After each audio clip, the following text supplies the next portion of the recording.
In 1999, a fighting game was released that would change everything.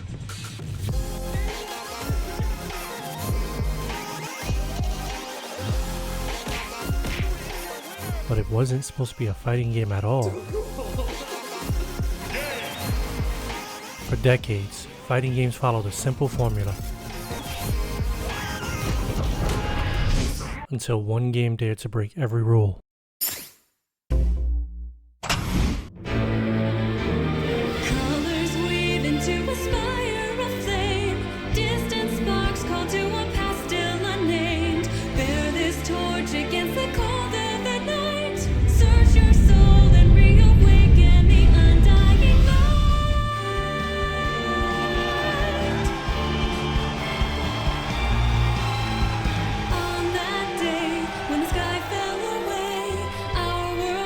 This is the story of how a party game accidentally revolutionized an entire genre.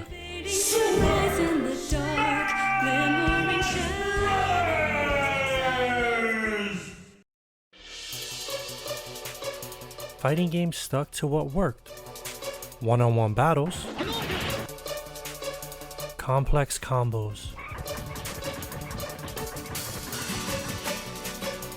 and health bars ticking down to 0. But in the late 90s, a young game designer and fighting game fan named Masahiro Sakurai had a radical idea. What if we made a fighting game that wasn't focused on fighting? His pitch? A party game featuring Nintendo's most beloved characters duking it out in chaotic 4-player battles. Nintendo's executives were skeptical. A fighting game with no health bars, no complex combos? It seemed destined for failure. But Sakurai's resolve was strong. He made a demo anyway, and his creation would go on to sell millions, spawn a major franchise, and change fighting games forever. On January 21st, 1999, Super Smash Bros. Hit the shelves in Japan. The gaming world didn't know what to make of it. Was it a fighting game, a party game, both? Show me your moves!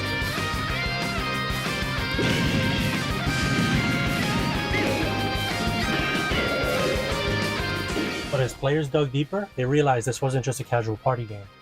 What started as a quirky experiment was evolving into something much bigger. Initially, Smash Bros. Was supposed to be a Japan-only game, but after the game took off, Nintendo decided to bring it to the rest of the world. And then in 2001, everything changed.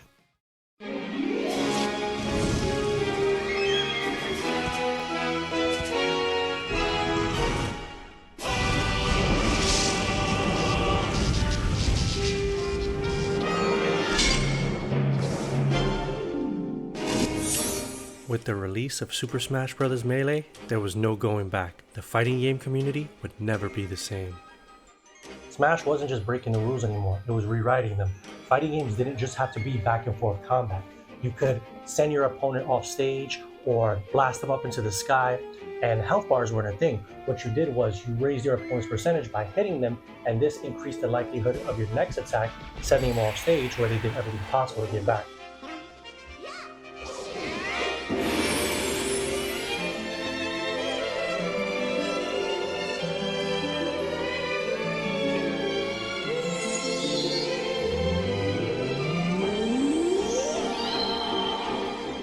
When Melee was released in late 2001, the line between casual and tournament players was far more difficult to distinguish compared to today's competitive scene.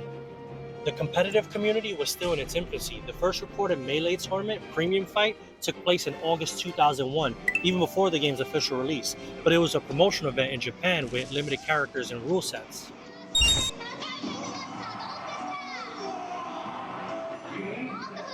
There was no centralized hub initially. Smash World forums, later Smash boards, were just starting to emerge as like a gathering place for players or Smash enthusiasts to discuss the game.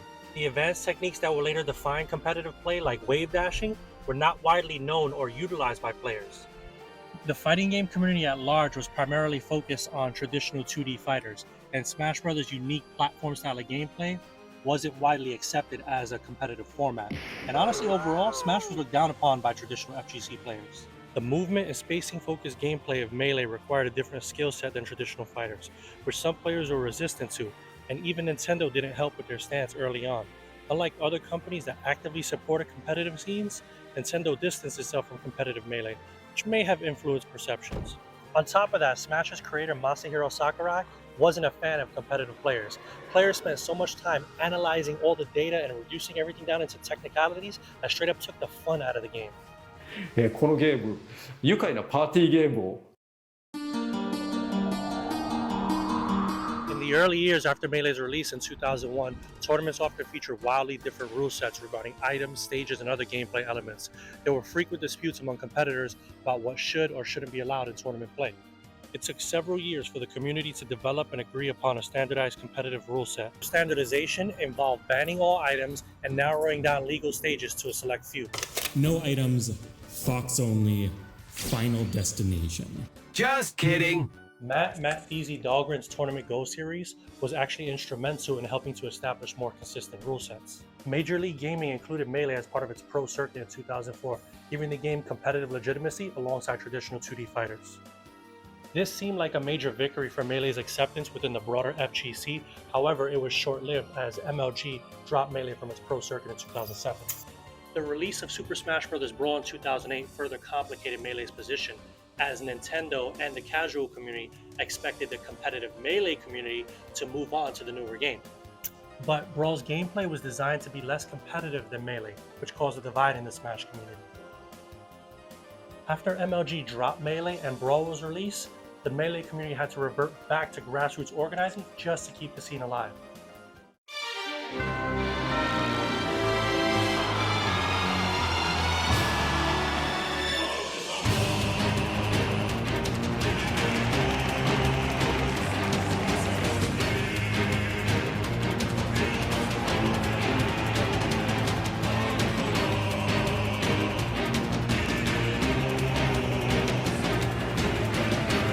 By the time Super Smash Bros. Melee and the Smash series as a whole should have gained true acceptance within the fighting game community, the franchise had already moved on.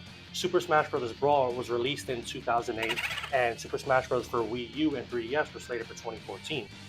But Melee's competitive scene experienced a significant turning point with its inclusion in EVO 2013.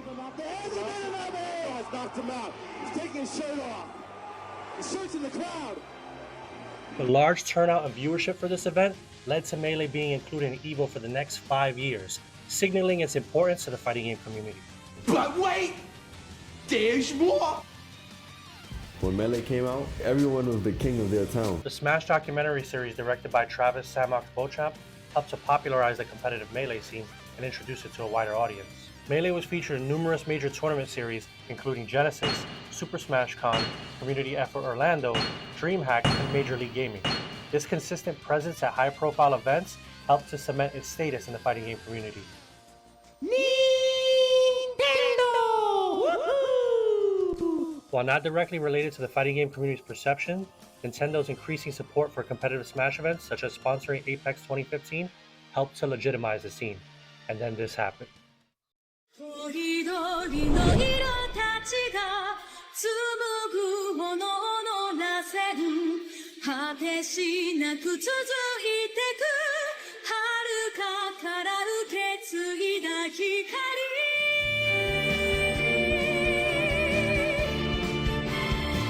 This was the largest Melee tournament of all time with 2,376 entrants, showcasing the game's enduring popularity and competitive viability. Because Smash went through so much community-wise, game development-wise, and everything in between, it's now common to find Smash tournaments held alongside traditional fighter tournaments, and for me, that solidifies its place alongside its FGC brethren.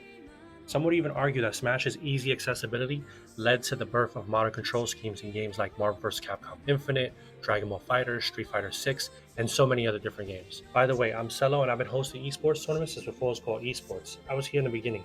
We helped launch the Smash eSports scene in NYC back in the days. So to see it come as far as I have, it's kind of a beautiful thing to me. If you were feeling this video, give me a like, subscribe, that stuff all helps me out honestly. But for now, play some Smash. So do me a favor, go one up your world. Peace.